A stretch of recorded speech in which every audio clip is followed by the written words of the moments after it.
Welcome to this week's edition of the ATN Weekly News Roundup. I am Favor Aham, bringing you the top stories that shaped the world, Africa and Nigeria. Beginning with the headlines.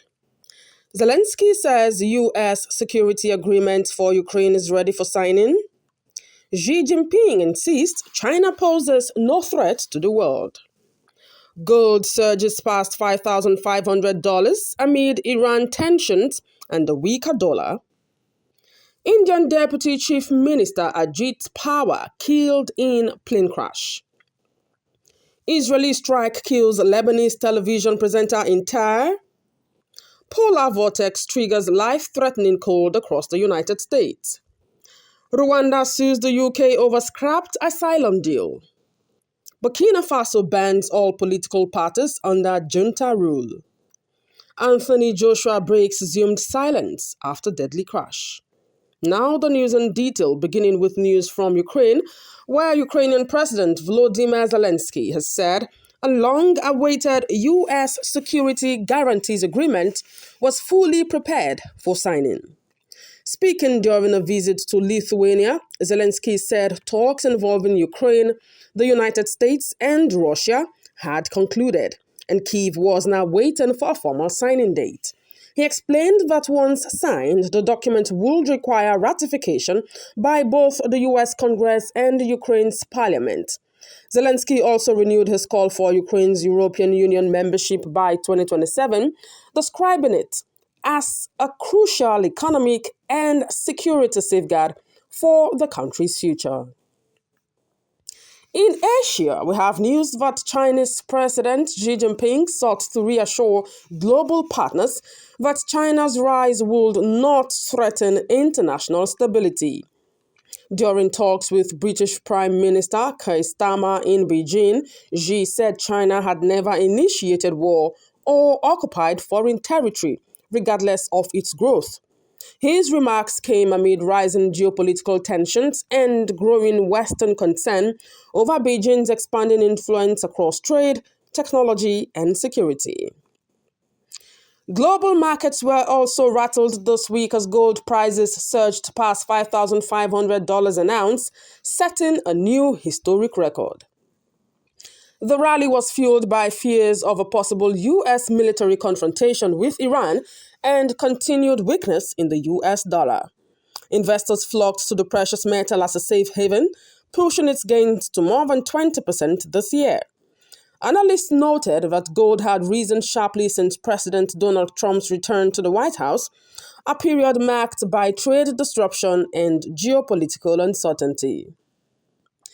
In South Asia, India was plunged into mourning after Ajit Pawar, the Deputy Chief Minister of Maharashtra, was killed in a plane crash. Pawar died alongside 4 others when a chartered aircraft crashed at the airport in Baramati, his political stronghold.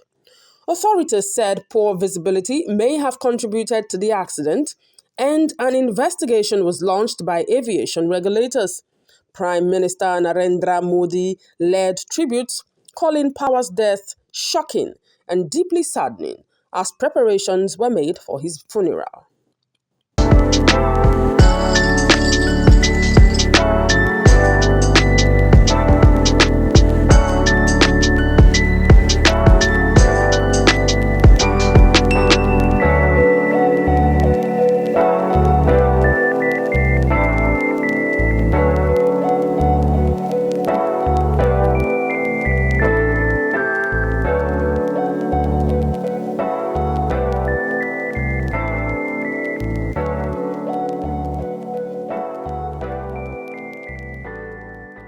Tensions also escalated in the Middle East, where an Israeli airstrike killed Ali Nur Eldin, a television presenter with Hezbollah-affiliated Al-Mana TV in the southern Lebanese city of Tyre.